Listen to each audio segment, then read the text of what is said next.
Winston Jordan released on bail. Police seize Georgetown mayor's gun. Charan Das appointed ambassador to Sri Lanka. And government to raid oil money fund.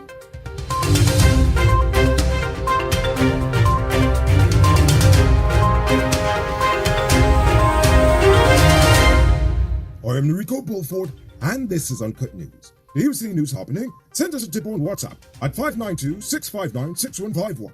It has not been a good Christmas season for APNU. Starting off with Winston Jordan.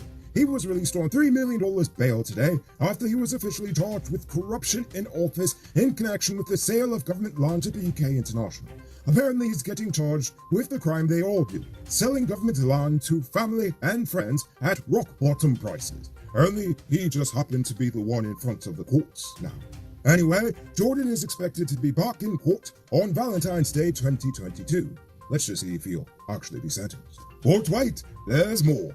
The blows continue for APNU as Harman again shows just how out of touch he really is with reality.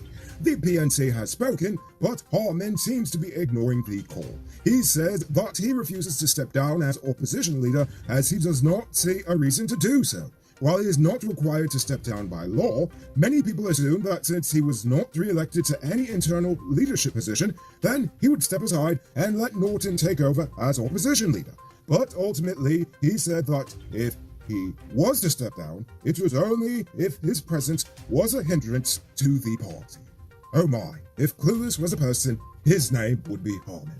And ending off with the PNC's foolishness is news that the police arrested Mayor Obraj Narayan and took his gun away after he received a call from an unidentified person who claimed to have heard him fire off a couple of rounds during a domestic dispute at his home on the East Coast. While his wife and the security guard claim that neither have seen nor heard anything, the cops weren't convinced and took him down to the station where they took his gun and swabbed his hands for residue before releasing him.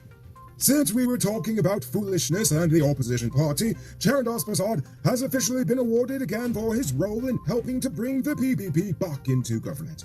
On the 2-year anniversary of the yes that toppled the coalition government, Charan Das was installed as Guyana's ambassador to Sri Lanka, less than a year after being appointed as the High Commissioner to India. Hopefully he can use his time over there to make it easier for us to visit Sri Lanka. I've always wanted to go visit Colombo. Now it's time to tell you about Best Buy's car of the day. Currently on sale is this 2011 Subaru Forester XT. It comes with all-wheel drive, driving modes, Bluetooth, mag rims, new tires, TV, CD, stereo, reverse camera, rear spoiler, and much, much more. Buy cars for $4.7 million. All paid down as low as $940,000 down, with around $106,500 monthly for 4 years, and it is yours. Call or WhatsApp 662-0844 for more info, or visit our showrooms at Lot 171 Peter Street, Queenstown, or Lot 2 Lamar Street, and tell America sent you for this sweet deal. Last night, 47-year-old US-based Guyanese Charles Crawford was injured during a brawl with a man who teased him about his wealth. The man arrived in Guyana on Boxing Day and was staying at his mother-in-law's house at Kwakwani Park. While he and a group of men were drinking one evening, one of them started to tease him. He decided to brush off the man's teasing about his money, his houses, and all his wealth he has in Alabama, and decided to walk away. But, unsatisfied, the drunken bully decided to follow Crawford with 2 broken beer bottles in hand. The two ended up fighting, but it ended with Crawford bleeding from the neck. Crawford is currently in the hospital, while the beer bottle breaking bully is still on the run. A 22-year-old man has reportedly fled to Suriname after he stabbed a 24-year-old fisherman, Calvin Cooley, on Monday morning. Police said the incident occurred on a fishing boat at the number 65 Village Coca quarantine Belize. The two were arguing when the suspect grabbed the sharp object and stabbed Cooley in the chest and his hand. Cooley is currently in the hospital. 22-year-old Gavin Martin was sentenced to 3 years in prison and a $1.8 million fine for trafficking cannabis. According to police, Martin was caught on Christmas Eve with over 2 kilos of weed in Peters Hall, East Bank, Demerara. Are you still using a Mongo Bell to buy toys, or you simply can't afford a new cell phone? Good news for you. Digicel is slashing prices in half on the Samsung A3, the DL3 Pro, and Pro Plus this Christmas. Upgrade to a brand new smartphone for just $9,750 at any Cellular Plus Digicel store. This offer includes a free 1-month Prime Bundle data plan. Pro tip, smartphones make good presents. It's now time for today's Runner Report. Today, the nation recorded 32 new cases. There are now 1,050 persons dead, 7 in the ICU, 598 in home isolation. And the total number of confirmed cases around the nation now stands at 39,151. So please, people, wash your hands frequently. Avoid touching your nose and mouth and mask up before you leave the house. When you do leave home, try to avoid enclosed spaces and large crowds. And remember to give 6 feet of space between you and others. Well, it seems like somebody at the Ministry of Health is taking the week off because there is no vaccine update for today. Sorry, folks. You there, Mr. Truckman. Get all your high-quality truck parts at 5 to 15% off during the Christmas season. Nice up your truck and get it ready for work in 2022. Visit Powered Automotive Truck Spares and Engine Parts at 1161 EE Echoes. They are the biggest truck parts store in Guyana with a wide variety of parts and exceptional customer service. Call or WhatsApp 697-0171. And now for our stupid news of the day. This one is long, but it needs to be said because it's extremely important. You know what I think is stupid? Just how much Jardio's eyes pass Guyanese people. We are at serious risk of a massive emptying of the nation's oil fund that could start as early as tomorrow. Yes, it is that serious, and I'm not kidding. The opposition and several civil society organizations have called on the government to halt its mad dash to pass the proposed Natural Resource Fund bill.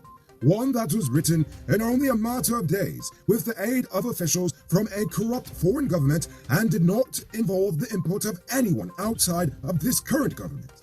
Instead of using their majority to have the bill automatically passed in Parliament tomorrow, civil society groups want the government to refer to a select committee of the National Assembly to allow the public to make its own recommendations, as 13 days is far too short of a time to expect anyone to read and digest this proposed legislation, which, like I said, is going to be voted on tomorrow in the National Assembly. This is a piece of legislation that is arguably the single most important bill the government has and ever will pass. I haven't even finished reading it, and to be honest, I haven't even reached page 15 yet. But what I have read so far is that they are greatly reducing the level of oversight for the fund. Originally, a 22-member board representing the government, opposition, private sector, and civil society would report to the Minister of Finance. Now it's down to a random board of directors chosen by the president, but the opposition leader is allowed to help him choose the chairman. The board reports to the Minister of Finance, who is actually controlled by Jagdio. A 9-person public accountability and oversight committee will be watching them. But I didn't get to the part about how these people are even chosen. Probably directly or indirectly by Jagdio, let's be honest. Then the actual fund itself will be operationally managed by the Bank of Guyana, whose governor is also appointed by the president, who is, again, controlled by Jagdio. But it gets worse. One civil society group claims that the wording of the bill allows the government to withdraw $1.3 billion of the first $2 billion we earn from the oil money, not including withdrawals for emergency financing. This is absolutely terrifying when you consider just how quickly this government will dip into the contingency fund as a source of emergency financing. So just think how quickly they'll go through this. They've already overspent tens of millions of US dollars over budget and have just approved themselves to receive millions more. Yes, I said it just like that. They said that the money that they are taking out will only go to fund infrastructure projects. But seeing that every single project done so far has been massively over budget, of poor quality, built by shady companies, and way past deadline, there are many reasons for me to believe that all our nation's oil money is going to line the pockets of the big businessmen of Guyana while the average person starves. Yes, the situation is dire, but unfortunately the government is corrupt, the opposition is weak and corrupt, and the media has been bought out. So they're corrupt. Meaning that unless if the people of Guyana really stand up and declare loudly and demand a place at the decision table, then Guyana will go the way of just about every corrupt authoritarian developing nation that discovers oil. And if you ask me, that is pretty stupid. Moving on to our Uncut News Views Poll question of the day. Every day we pose a question about current events in Guyana, the region, the diaspora, and how you feel it relates to us. So you give your responses, and we'll read the best ones in the following episode. Yesterday's question was, how can the government find ways to keep the drains clean? Let's Roll Out said, in Canada, if you don't take care of your grass or snow on the sidewalk in front of your home, you can be fined. So this should be implemented here for drains. I agree. David Passard is advocating for a better system of picking up garbage because maybe people stop dumping their trash in drains. Which I agree. RC View Farm says there should be a Ministry of Urban Planning, not a flood watch force. Exactly, I agree with that 100%. The government needs to dig swales to divert excess floodwaters out of the city quickly. The dirty water contributes greatly to massive foot and leg infections, not to mention the mosquito-borne illnesses. Yes, remember when everybody was catching chikungunya the other day? Mr. President, please ask the Dutch Netherlands for help before we lose our population to devastation. I mean, exactly, they're the ones who invented this system in the first place. They need to update it, and they already gave us suggestions in the coalition government. But just like every other government that has reached this country before, they listened to the advice before subsequently throwing it over their shoulder, just like Janet Jagan does a court order.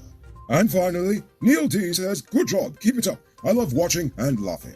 Well, thanks for watching, Neil. We love you.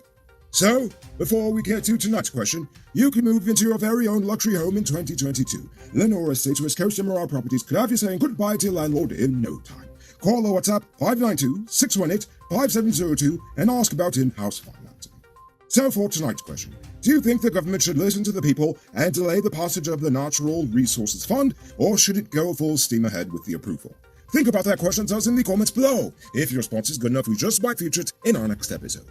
Anyway, that's all the time we have for tonight, and check us out tomorrow for another. Until then, I'm Rico Bulford saying good night, folks. Hey Uncut News viewers, thanks for watching. You can subscribe by clicking on this button over here, or click over there for more news. You can also drop a comment to let me know if you've made it to the end of the video. Goodbye for now.